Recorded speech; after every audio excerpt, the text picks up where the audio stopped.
Hello Minecrafters, Gutmuncher0 here, and this is technically episode number 4 of my Let's Play video series. This is actually my creative world, as you can see. And if I drop down, ta-da, no longer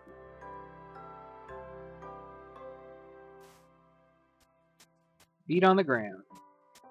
Okay, this is actually my creative world, my test world, where I come and I just test out ideas that I've had to see how exactly to make it work. Over here, I've got Big Team Bad Kids have a video up where they show you how to make an automatic watermelon machine. The watermelon grows on theirs, and there's a bud switch. And if you watch their video, what happens is when a watermelon actually appears in one of the spots, that triggers the bud switch, which triggers essentially this machine. They did it a little bit differently. I did mine here with a railroad, so that it just intermittently goes around and triggers all these pistons. And the pistons, if there is a watermelon, just push it off. We were talking about it the other day. We hung out the other night, and I checked out their world, and they checked out mine. And actually, I do agree with them. I think their way is the better way, because you know that something at least has grown when it's triggered. This thing runs just continuously, basically. There is a delay, but it just runs continuously. And potentially, when these pistons are firing, they're retarding or stopping a watermelon from popping up here. So you would basically have to keep adding track until you maximized your yield. That's not a problem, except that sometimes if there's lag, the machine would stop because the cart would die. And the other problem is, oh look, I actually got one. But the other problem is, if you keep adding track in order to get the timing right, what happens is you've used a lot of iron and you've used a lot of gold and redstone. So this is probably not the optimal way to do it. I'm gonna give them the nod on this one and say theirs is probably the best way to I suggest you watch their video. And it's called the Automatic Watermelon Farm. And this is what I was working on. And if you watch my hello video, I have a railroad down under my base, which is going to be the side of my tower. And I have a two-way, I basically have a left or right intersection. I have a T-Junction. And on my, down in my, under my base, if I turn to the right, I go to an area that I call my Slimeville, but it's basically an area where I keep finding slimes.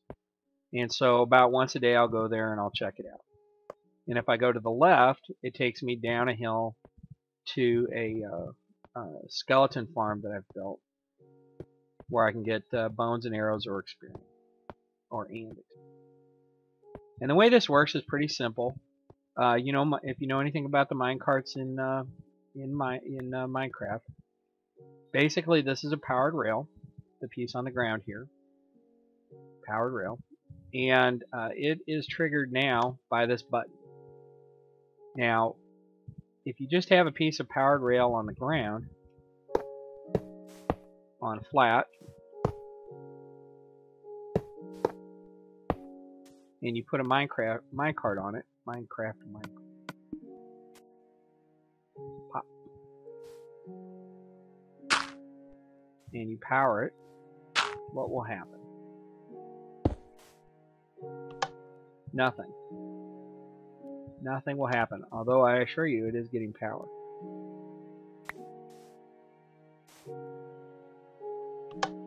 So see, it lit up. And the reason is because the cart doesn't know which direction to go. But if you put a block behind it,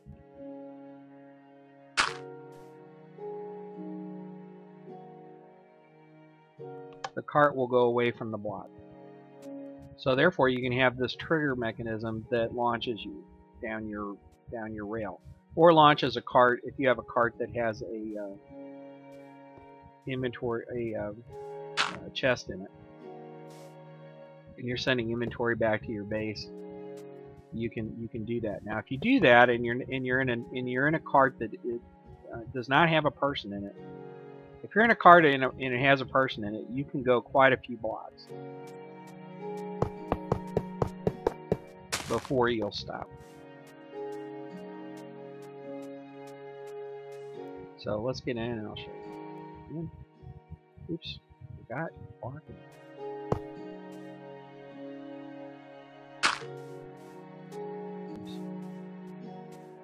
Of course, this is happening because it's pretty old, so I always think. Okay, so let's launch the shuttlecraft here from the hangar bay. Fire. And here we go. We go pretty far, right? But if it's unmanned and we fire it, it will go about 8 blocks. There's a little lag to that. So the way you would fix that is you would count out, okay, 1, 2, 3, 7. And so this one would be a powered rail. And you could send your unmanned cargo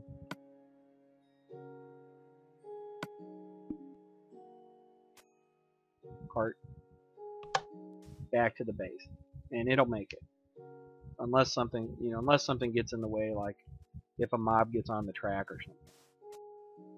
And I think Big Team Big Kids, Dirty Old Pastur and Father McHale, I think they're going to do a video that shows you how to keep creepers and things from, or zombie pigmen and creepers and zombies and skeletons and spiders off of your track.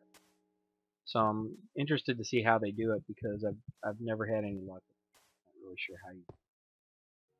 But anyway,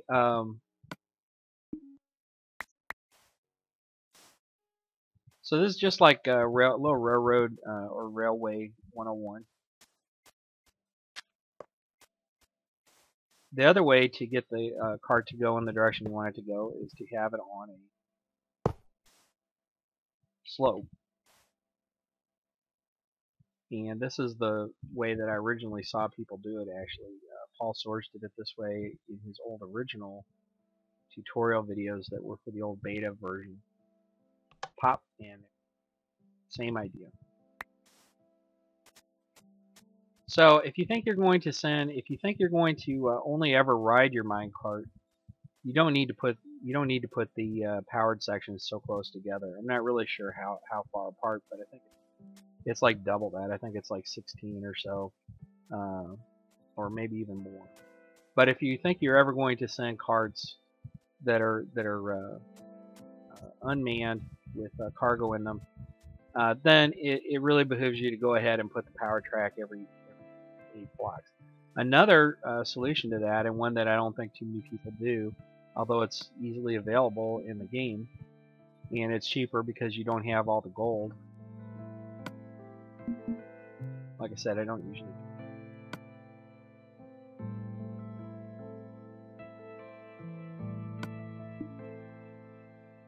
Is this, and what this is a powered minecart, and it's very easy to use. All you have to do is you get some coal or charcoal, I believe.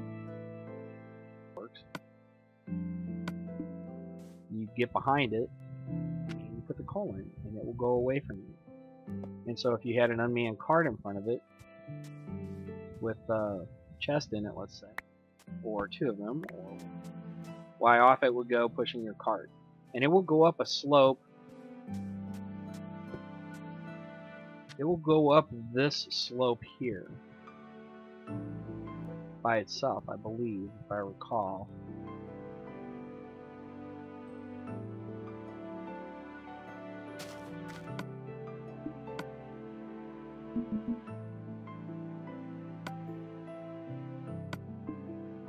Use charcoal. And it will eventually top this and then fall into the... Now if I have a cart in front of it, and so this is a 1-to-1 slope. What the charcoal. And it will go 100 blocks. And so that will push an unmanned cart up. So you can technically push an unmanned cart up this slope with that powered cart. And that's a very steep slope. That's a 1-to-1 slope. That's a essentially you go up 1 for every 1 forward. That's 100% grade, okay? Real railroads in the real world go like on a 2% grade. So on 100 feet of railroad track, they will go up or down 2 feet over the course of that 100 feet. If you went 50 feet down, you would have dropped 1 foot. And you see that actually did go all the way up.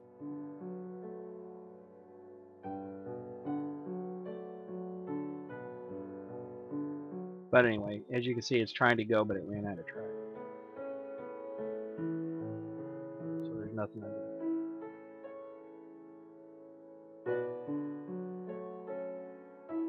Now the interesting thing about this railroad track is, if you power it, and in this case I have a lever, and if you have a junction like this, when you power the track, it will turn which way it goes. So now you would turn, coming this way, you would turn to the right.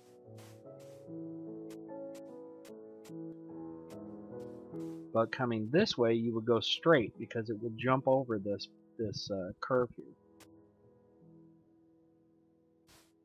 So that's pretty useful. Pop, and there it goes. It keeps going straight.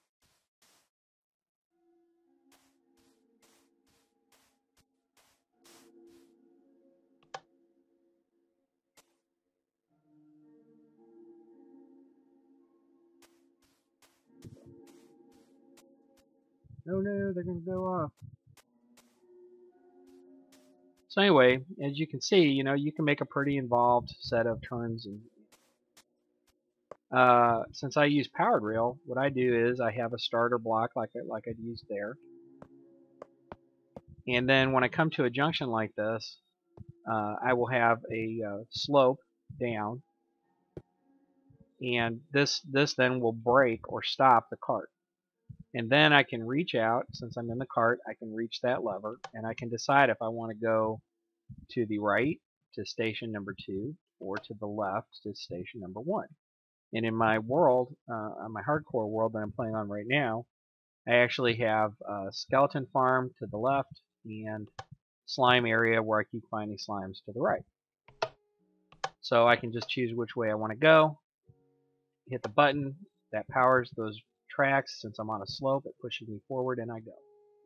When I come back, if I don't change that, I'm going to turn to the right, and I'm going to go right through there. And the reason I go right through there, destroying this because I'm in creative mode, but the reason I go ahead and go through there is,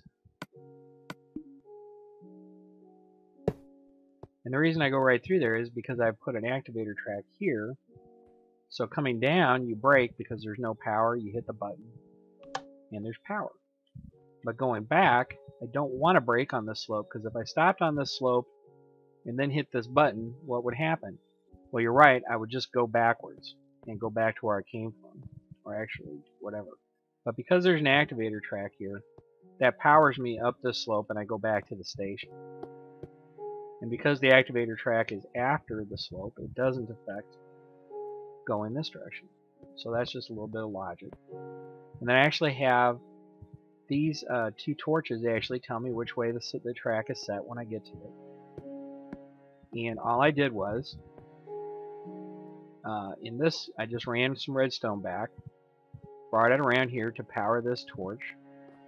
And because it's currently, this block is not emitting any power, there's no power going through this redstone, so therefore this torch is lit. And essentially all I did was reverse. I'd used a negative here. So then this torch is always the negative of whatever this torch is. So this torch is set by whichever way the switch is set, and this torch is the opposite of the way the switch is set, or the opposite of the way this torch is. So that gives me a signal. And basically the way I do it is, I know that I'm going to turn this way if this torch is lit, and I'm going to turn that way if that torch is lit. This way now I can only see one of those torches, and of course I could run some more redstone and have another torch here, but that would get pretty confusing. All I need to remember is that if the torch is lit, I'm going to turn, and if the torch is not lit, I'm going to.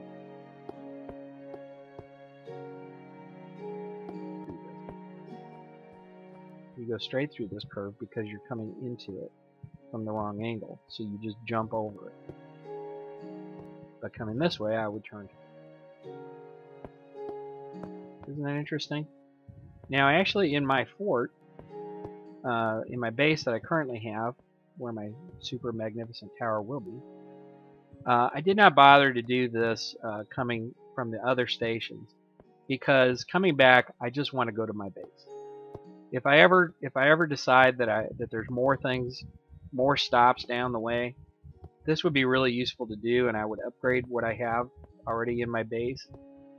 Because let's say that this way goes to the Slimeville, but there's a station there, and that actually, let's say, goes to some mob spawner that I want to get to.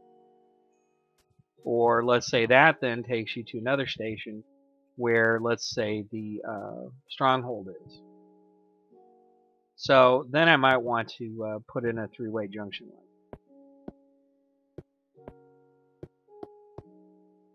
Okay, so that's a little tutorial on the railroads and using junctions.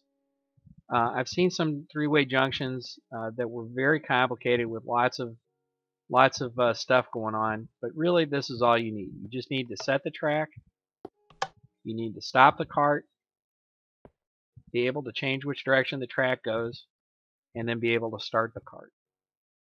And you just do that from as many different directions as you want. In this case, 3. Doing it in 4 directions, I don't think would be easily done. You would probably have to have 2 switches, and you'd have to go around. And you'd have to go around this. Sorry about that. I just moved my. By the way, I bought a new microphone. Some people were asking if I was smoking cigarettes while I'm playing the game. No, I don't smoke. I did when I was in college. That was like 30 years ago. But what happened was I was trying to talk into a microphone that's on my laptop that's several feet away. So I went to Radio Shack. I don't really recommend this microphone that I bought because I had to, it took me like about 40 minutes to figure out how to get it to work, which is just really unacceptable to me. You should be able to just plug in a microphone and it should just work, right? So I wasn't too happy about that. But it is working now that I have it working. I had to crank it up to add 30 decibels and what have you. And I screwed around with it, like I said, for like 40, maybe 45 minutes. So I wasn't too happy with it. But actually, now that it's working, it's okay. And it actually clips onto my the microphone bar that goes to my Turtle Beach headphones. The other thing I did today was I broke my Turtle Beaches. There's just a little black plastic thing on an X11 that holds the headpiece, the earpiece in place. And somehow I broke that little piece of plastic. I'm not really sure how that worked.